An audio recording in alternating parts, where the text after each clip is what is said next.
Hi and welcome back. Today we're going to be talking about Crimson Desert, which might be one of the most controversial games I've covered, both for its use of AI, but also just in general with the conversation surrounding it. So today I wanted to talk both about the game, but also the conversation surrounding it. And without further ado, let's get into it. Within Crimson Desert, it is very clear that there was generative AI used. Specifically, it was used for early concept art and prototyping. It was used for, as an example, the paintings, where it was not removed when it got shipped, meaning that when it went out to other people, to the consumers like you and me, there was actually AI slop in here. However, all of the AI assets have been removed as far as I know and as far as I've seen, and now they are replaced with the actual assets that were supposed to be in the game.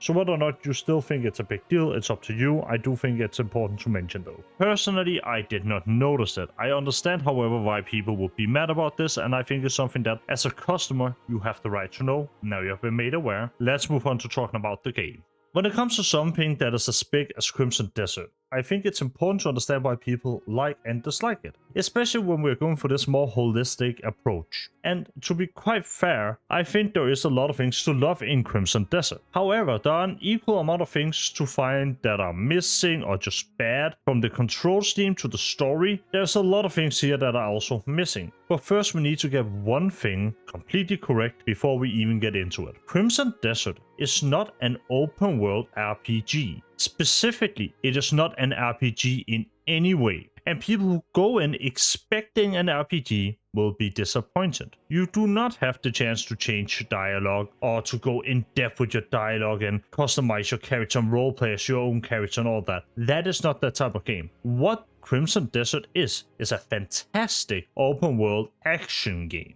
And if you're okay with that, then I think there is something here for you to probably enjoy. And to be quite frank, I think it stands pretty well on its own within the open world action game genre. But to begin with, let's talk about the story. What is Crimson Desert even about? Well, you are a band of mercenaries known as the Grey Mains, and you are utterly defeated at the beginning of the game, and the rest of the game is literally just an elongated path for revenge. And it drags the entire game out. And it is written piss poorly. It is bad. And I really don't know how else to say it. I think Mudor summed it up by saying that it had the stepbro stepsis level of writing, and I honestly don't even disagree. The game's writing is awful. However, that being said, if you ignore the main story, you put that thing aside, you take that beast and lock it in its cage, what you are left with is a wonderful open world with some of the best exploration I have ever experienced. And I cannot mention it enough. The exploration in this game is hands down some of the best the industry has to offer. From finding numerous different boss fights, to better storylines, to new loot, to side quests, to new resource farms, to new mounts, to animals that you can tame all of. There's so much in this game that it is, quite frankly, exhausting to try to figure out. Because you see, another big complaint about Crimson Desert, other than the story, which I completely agree with, is the control scheme. The control scheme of Crimson Desert is convoluted as shit. It does not follow any modernization. It takes you back to the PlayStation 1 and PlayStation 2 era. And if you aren't used to that, and if you aren't used to switching around with your controls and playing with the settings, then good fucking luck. Because you have, I shit you not, over 30 different combos on a PlayStation controller. There is so many different inputs that does so many different things depending on the state that your character's in and so on. It's honestly hard to keep track of. And sometimes it can lead to you doing things that you don't really intend to do and so on. However, what I have found is if you, instead of complaining about the controls, if you actually spend your time learning the controls, it's actually not that bad. It is honestly quite understandable how it controls once you get to know it. However, you need to put yourself into the game before that really becomes apparent. And even then, you might struggle a little bit from time to time. I'm not defending the control scheme, I'm just saying that it is passable. It is completely fine, at least on a controller. That being said, for me, like I've mentioned before, hands down my favorite part of the entire game is the exploration. There are over 75 different bosses, and while yes, some of them you will meet within the main story, the vast majority of them are within the open world.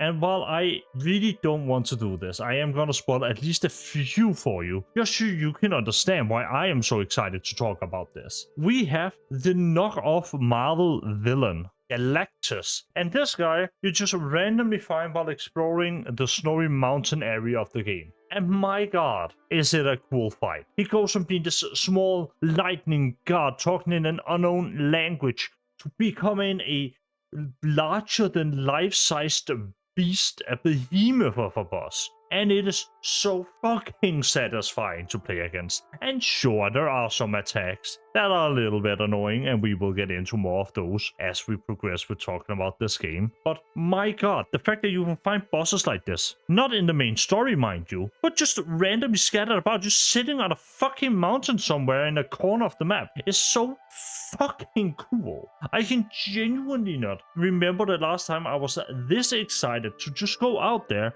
and look at shit, because quite frankly, every time I turn a corner, there's some new random big thing. Sometimes it's a fucking mech that's just there, and sometimes it's a giant mech dragon. I have no idea what to expect when I'm exploring, and I love it. I think it is genuinely one of the coolest parts of the game. And while I am glazing the boss fights, I have to admit, I adore the combat. It's very spammy, it's not some Souls-like hard to understand system. For me, fuck the combos, I'm just spamming my R2 attack, I'm just fucking slapping that bad boy over and over and over and over again with my big ass sword. And it works, and it's cool. That being said, there are issues with some of the bosses, specifically in the way that the attack patterns work, but there's a solution to this. The idea is that there's a lot of bosses that might have a one-shot attack. Maybe they have one-shot attacks they can spam.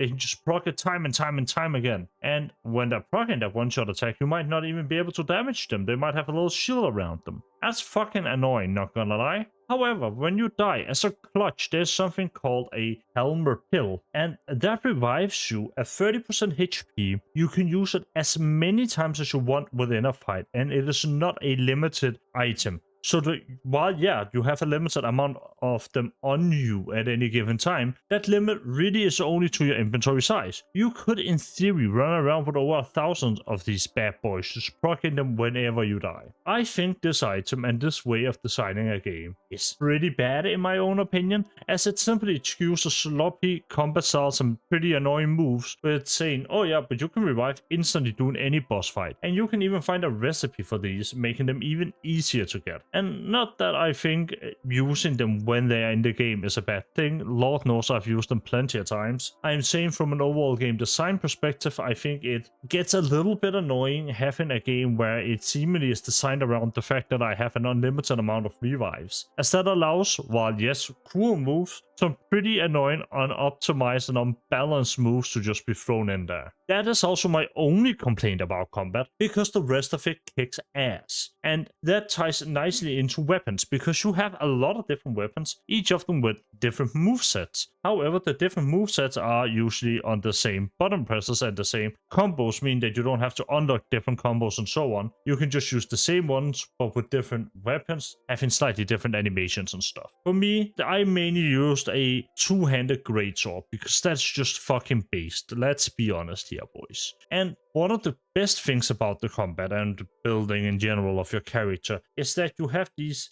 Abyss gear pieces. They are essentially your gems from other games that you can slot into your gear, and they give you different effects. And they can be minor, like 3+ damage, whatever that is, right? Like it's 3+ damage stat. I don't know how much that in general really is, quote unquote. However, there are also some that are more interesting. Some of them are brought from boss encounters, and some of them are just randomly found.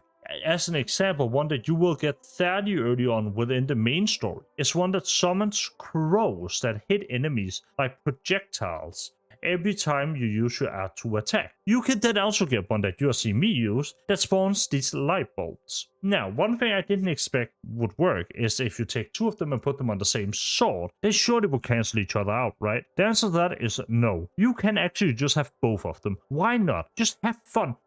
Projectiles fucking everywhere. Is it good? I don't know. Is it cool? Abso-fucking-lutely. And I think that is one of the things that I really fucking love about this game. You can just do so much. Wanna find a helmet that shoots lasers? Go for it. Wanna find a little thing that you can bend around your head that drops raindrops that explode on enemies? Yeah, you can get it. A helmet that shoots water geysers from the earth every time you dodge an enemy? You betcha. It is insane. Just the sheer amount of things that you can get within Crimson Desert that in some way alter combat. It's incredible. I fucking love it. And it is one of the funnest parts of the game. And it ties directly into this exploration because you're looking for more items, while also, of course, upgrading your character and your gear. You're also looking for more of these fucking Abyss gear slots so you can just get even stronger and have more effects proc when you do stuff. It's incredible and it's fun. And honestly, I genuinely really love that. And the matter of fact is, you might hear all of this, and if you are watching the video, you're listening to it, you might also think to yourself, this can not visually fit together that well. And the answer, it absolutely does. The game is beautiful, and it is, while not a good story, it is coherent enough in its visuals to have all of these different elements come together pretty nicely. From mechs to clockwork steampunk dragons to lasers, it all fits in pretty nicely here, and it's really, really cool. And one more thing that's also really related to exploration is the fact that you can tame just about every dog or cat that you see in the open world. There are over 30 different varieties of those animals, and that doesn't include like color or pelt changes. It is honestly impressive how many different animals that are in Crimson Desert, especially the tameable ones. You see, you have your dogs that range from Great Danes to Beagles to German Shepherds and so on. You also have your cats, and unfortunately there aren't as many varieties of cats. You have your loafy cat, then you have your slim cat, then you have your cat, then you have your short hair cat that looks like the loafy cat. You see the pattern. They are all, well, basically just the same model of cat that has been slightly alterated. Either they're fat, they're slim, and they kind of look alike a lot of the time. There's also some variety with the forest leaf cat that has a slightly bushier tail and so on. I really wish there was more variety within the cats, personally. I would have loved my Egyptian freak cat, but Bingus has to be left out of it for now. However, it is pretty cool that you can tame each cat and each type of cat and have them walking around your base. And we'll get to the base later, but the main thing that the companions that you can tame does is collect items for you. You can summon them when you are mining or chopping trees or doing any of these other things to collect the items that you put out. They are not used within combat, and they all serve the same purpose. And while I think it is a bit of a missed opportunity not to give them different roles within your party, I understand why. I don't think finding 30 different roles for animals really seems to be plausible. I kind of get it. It's fair enough. It is what it is. It's a very small thing, but I think it is pretty cool. And I think that reigns true with most of Crimson Desert. It is a game that has just about every mechanic you can ask of, and they've just been like, yeah, put that in the game. A jetpack, yeah, sure. And one of those things that they've put into the game is literally a home base. You have your own base, and yeah, you can upgrade it, and you have housing within the game. You can upgrade your base, you can send your people out to do other work to then make more money for the base that then can be used to upgrade the base further, that then can be used to complete different quests and so on. Pretty fucking cool system in my opinion. And on top of that, you have a little house that you can also get put in the game where you can loot other housing items and place them and sort of do some home decor yourself. While unfortunately the system is fucking ass, it does exist.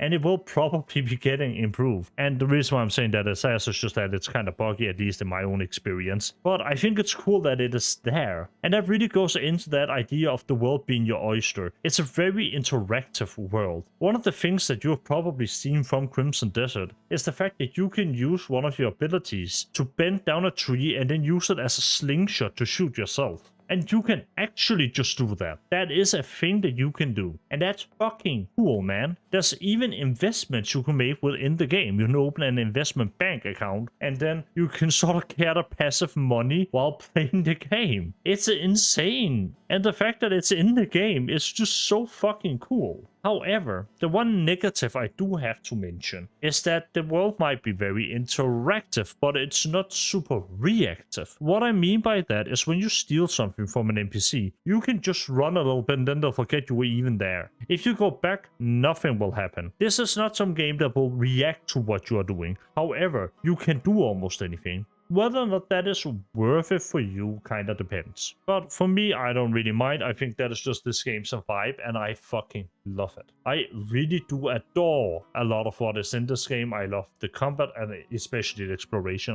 I've done that a lot. But even something as simple as gathering resources can be done in so many ways. Oh, you want to gather wood? Well, you can use your axe to chop the trees. You can also break them in half. You can also use your sword to reflect light onto the tree and then burn it onto the breaks. Your choice. There's a lot of things that you can do. And on top of that, there's also fishing, and like I mentioned, the hunting, and there are legendary mounts in the game that you get by hunting legendary animals. Really fucking cool stuff. There's also things like husbandry. You can have your own animals and tame them, have a little farm and plant trees and shit. I haven't really gotten to that point with the main base because it's a separate quest line to the main story that I just couldn't get to work until the latest patch, which came out as of the time of recording yesterday. It's a mess of mechanics and I love it. It is my mess. And honestly, I could go on and on and on. There's some sanctuaries that you can get to, which are essentially these enemy bases where you kill all the enemies. Sometimes there's a boss fight, sometimes there isn't. And then you have to do a little puzzle that then unlocks another puzzle that you can then do to get an item that you can use to build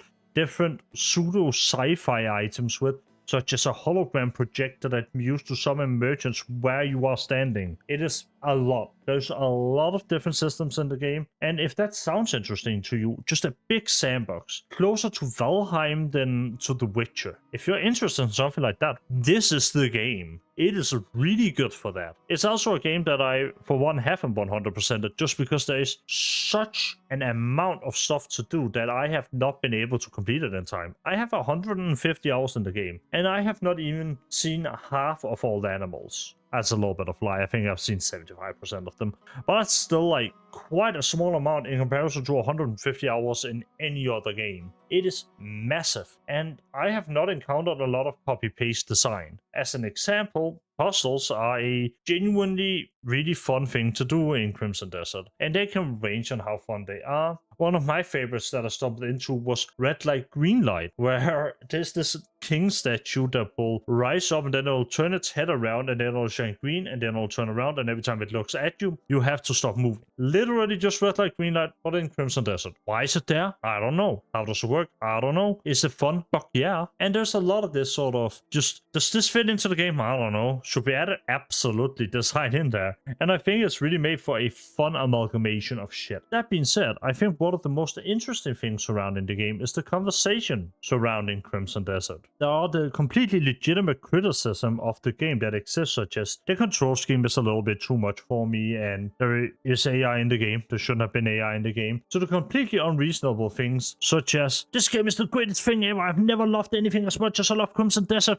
And if you disagree with me, you're not a gamer, you're a gaming tourist. And also, the characters aren't hot enough. I need the characters to be hotter. If I can't play the game with one hand on the controller, the other on my cock, then it isn't a good enough game. This sort of dialect has become very common within gaming, and I've seen it quite a lot being used within Crimson Desert, where instead of lifting people up and allowing people to enjoy their game, it has to become a political conversation about whether or not the female characters are hot enough to play with one hand on your controller, the other on your cock in Soinkinnick quirky style. I will probably make a deeper video talking about that in and of itself, because I think it's a really annoying conversation. But needless to say, if your entire enjoyment of a game hinges on the female characters being hot, then you are probably not interested in the game in the first place. And there's an entire side of the internet, an entire adult side that is catered to that. You can go there. You don't have to make every game, into a political bloodbath in order to have every female character be soinkable. It's really fucking cringe and weird. And on top of that, I do want to say I've seen terms like a gaming tourist be made. Be like, oh yeah, if you don't enjoy Crimson Desert, you aren't a real gamer. And I just want to say, if you're using language like gaming tourist and pretending that some people who don't like the same game as you are gaming tourists, then it's time to go outside, touch some grass, eat some bark, get a little scoop of ice cream, and run a nice mile or two. What the fuck, man? What is this conversation even about at this point? And while I realize a lot of it is rage bait on Twitter, I just think it's really annoying that there is nobody having a legitimate conversation surrounding the game at the moment. There's not a lot of, this game is, really quite fine. fine. It has some good elements and some bad elements. Mainly because it doesn't hit clicks and so on, and I get that. Trust me, as a content creator myself, I kind of understand it, right? I just don't like appealing to that crowd of people and that sort of mentality. But come on, what the fuck, man? What is that? Like, gaming tourists? Really? What is that even supposed to mean? I don't get it. But I want to say one thing with this video. You might disagree with me. Maybe you think the story is triple A tier. It is the best thing you have ever seen.